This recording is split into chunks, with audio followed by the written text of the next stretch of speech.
कौशल्या देवी के 4 बेटों की शादी पहले ही हो चुकी थी। उन सबके 2-2 बेटे थे।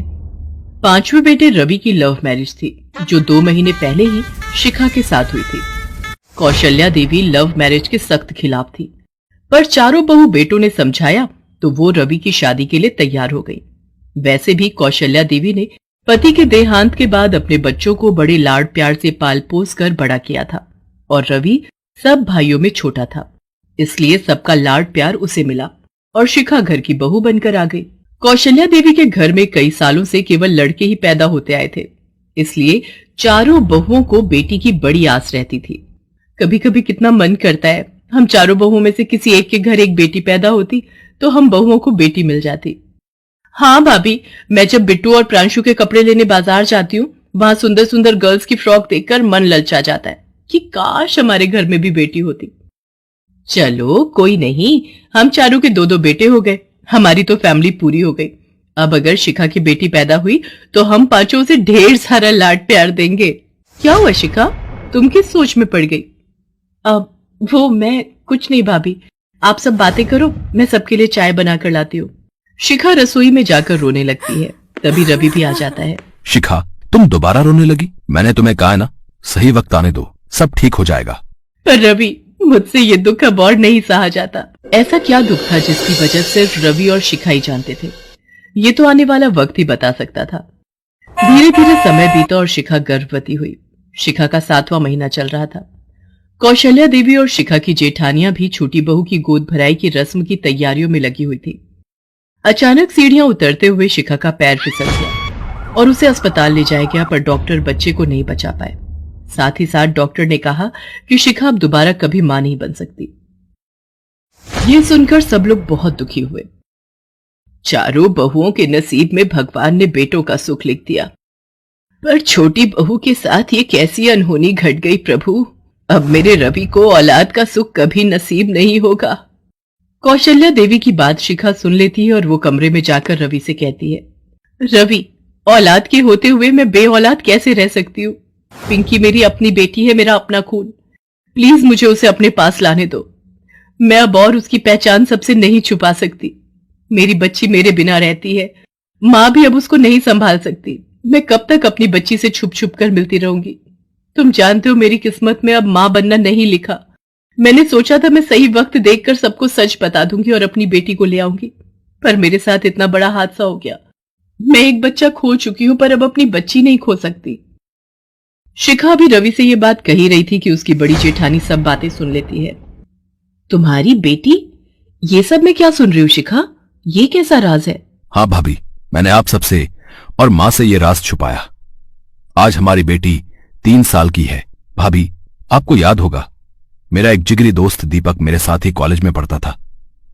शिखा और दीपक एक दूसरे से बहुत प्यार करते थे। मैं शिखा को पहले से ही पसंद करता था, पर वो मेरे जिगरी दोस्त दीपक को चाहती थी, इसलिए मैंने कभी उससे इस बारे में नहीं कहा। और फिर दीपक और शिखा ने मंदिर में छिपकर शादी कर ली। मैं इस बात को जानता था, पर एक दिन दीपक कार एक्सीडेंट में मारा गया।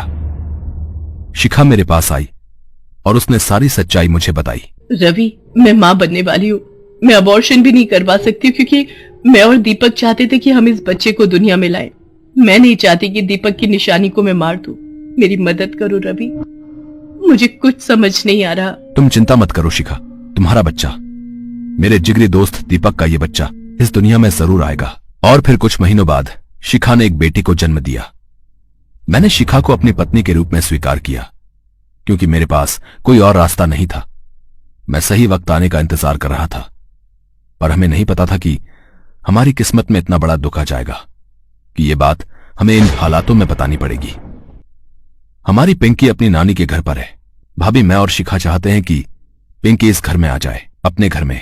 तू चिंता मत कर रवि, पिंकी की एक मां नहीं बल्कि 5 मां होंगी। हम अपनी बेटी अपनी लक्ष्मी का स्वागत खूब धूमधाम से करेंगे।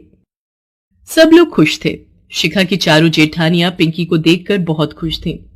वो सब पिंकी को ऐसे प्यार करने लगी मानो ना जाने वो पिंकी को कब से जानती हूँ। सभी के बेटे भी अपनी बहन को देखकर घुल मिल गए, और कौशल्या देवी अभी भी मुंह फुलाए बैठी थी। तुम लोग जितना मर्जी कह लो, पर मैं इस लड़की को अपनी पोती कभी नहीं मानूंगी। तुम चिंता मत करो शिखा, हम पांचों मिलकर अपनी बेटी पिंकी को बहुत प्यार देंगे। धीरे धीरे समय बीता और पिंकी भी अपने भाइयों के साथ बड़ी हो गई। पिंकी के सभी भाई नौकरी पर लग गए थे। पिंकी घर में अकेली बेटी थी, इसलिए सब उसे बहुत लाड प्यार करते थे। पिंकी एक सफल डॉक्टर बन गई थी। आज आशीर्वाद देने के लिए उसकी 5 माएं सामने खड़ी थी। मैं कितनी खुशकिस्मत हूँ, मेरे साथ 5 माओं का आशीर्वाद है। पर दादी माँ, कहते कहते पिंकी की आंखों में आंसू आ जाते हैं। उसकी 5 माँ उसे गले लगा लेती हैं और दही शक्कर खिलाकर उसे भेजती हैं। धीरे धीरे पिंकी शहर की एक प्रसिद्ध हार्ट सर्जन बन जाती है। अचानक एक रात कौशल्या देवी के सीने में तेज दर्द हो जाता है और उसे हॉस्पिटल ले जाते हैं। कौशल्या देवी के हार्ट का ऑपरेशन होता है और कुछ दिनों में वो ठीक हो जाती हैं। सभी बहुएं अपनी सास के पास बैठी थी। मेहमान देखने आ जा रहे थे। कौशल्या देवी के बेटे और पोते भी वहीं थे। तभी वो बोली, मेरे परिवार में एक अधूरापन है। मेरी पोती कहाँ है? बाकी सब दिखाई दे रहे हैं, पर मेरी पोती, मेरी पिंकी कहाँ है? पिंकी, बेटा मेरे पास आ। अपनी सास को पिंकी को पुकारते देख 5 बहुएं रो पड़ती हैं।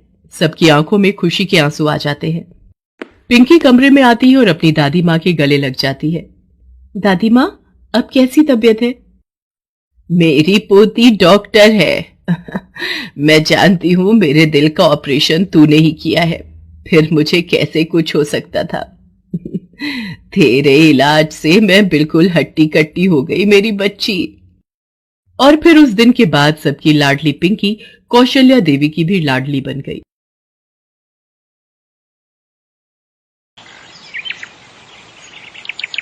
ये कहानी है मीनाक्षी देवी की, जिनके पति का देहांत हो चुका है।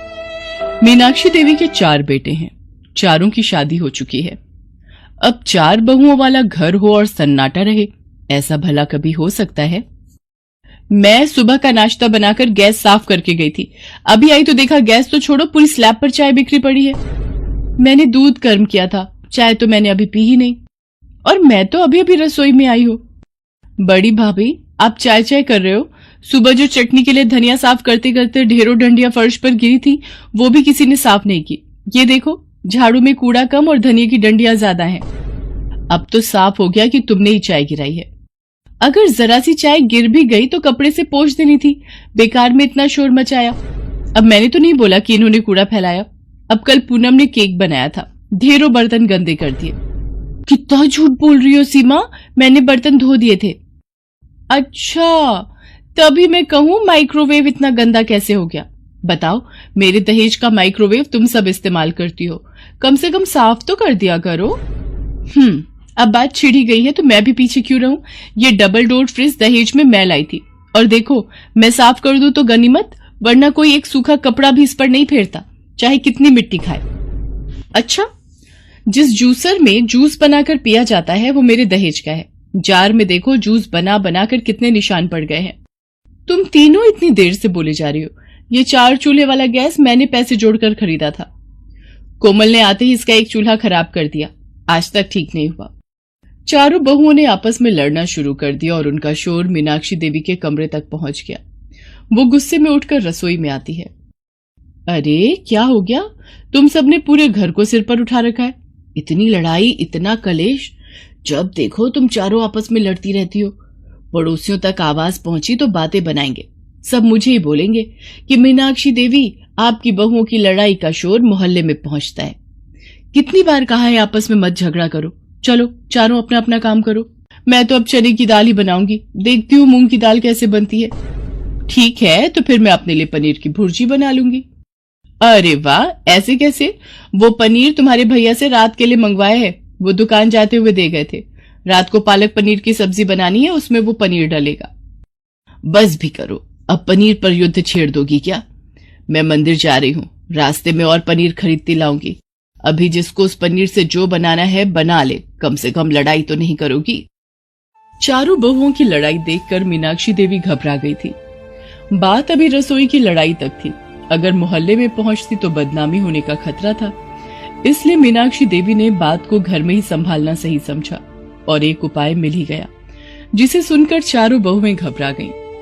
मीनाक्षी देवी ने फैसला लिया कि अब वो चारों बहुओं की रसोई अलग कर देंगे और जब तक चारों की अलग रसोई बनकर तैयार नहीं हो जाती, उन चारों को आपस में बात करने के लिए भी मना कर दिया था। अब चारों भले ही लड़ती थीं, पर जरूरत के वक्त एक दूसरे से बात भी करती थीं। अब तो कोई बात भी करना चाहे तो सास के खौफ से घबरा जाए, ये हालत हो चुकी थी। देखिए भैया, मुझे ऊपरी मंजिल पर 2 रसोई और 1 रसोई सामने आंगन में बनवानी है, और बड़ी बहू तुम इसी रसोई को संभालोगी। और मैंने भी सोच लिया है, तुम चारों की रसोई अलग करके मैं अपने लिए एक छोटा चूल्हा खरीद लूंगी और उसे अपने कमरे में रख लूंगी। मेरा क्या है, 2 रोटी तो बनाकर खानी है, खुद से बना लूंगी। मम्मी, मुझे सोनू, दीपा, ध्रुव के साथ खेलना है। लड़ाई तो आपकी हुई है, फिर दादी ने हमें बात करने से क्यों मना कर दिया? मम्मी, आप सबकी लड़ाई में हम बच्चे भी फंस गए। मीनाक्षी देवी ने अपने लिए नया चूल्हा मंगवा लिया और कमरे में खाना बनाने लगी। ये देखकर चारों बहुएं बहुत दुखी थीं, पर वो आपस में बात नहीं कर सकती थीं। अचानक एक शाम सास के चिल्लाने की आवाज सुनकर चारों बहुएं, बेटे और बच्चे भागते हुए उसके कमरे में जाते हैं। मीनाक्षी देवी के हाथ में चाय का कप पलट गया था। ये देख सब घबरा जाते हैं। चारों बहुएं अपनी सास की सेवा में लग जाती हैं, हाथ पर दवाई लगाती हैं जिससे आराम आ जाता है। अरे अब मैं ठीक हूँ, तुम सब घबराओ नहीं। माँ जी, सारी गलती मेरी ही है, मैंने ही पहले लड़ाई शुरू की। आज मेरी वजह से ये सब हुआ, मुझे माफ कर दो माँ जी। नहीं नहीं, सारी गलती मेरी है, मैंने भी तो कितना कुछ सुना दिया, हमें माफ कर दो माँ जी। अब हम कभी नहीं लड़ेंगे।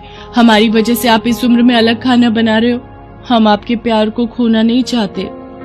हाँ माँ जी, हम चारों बहुत प्यार से रहेंगे। हमारी वजह से आपको बहुत तकलीफ हुई है।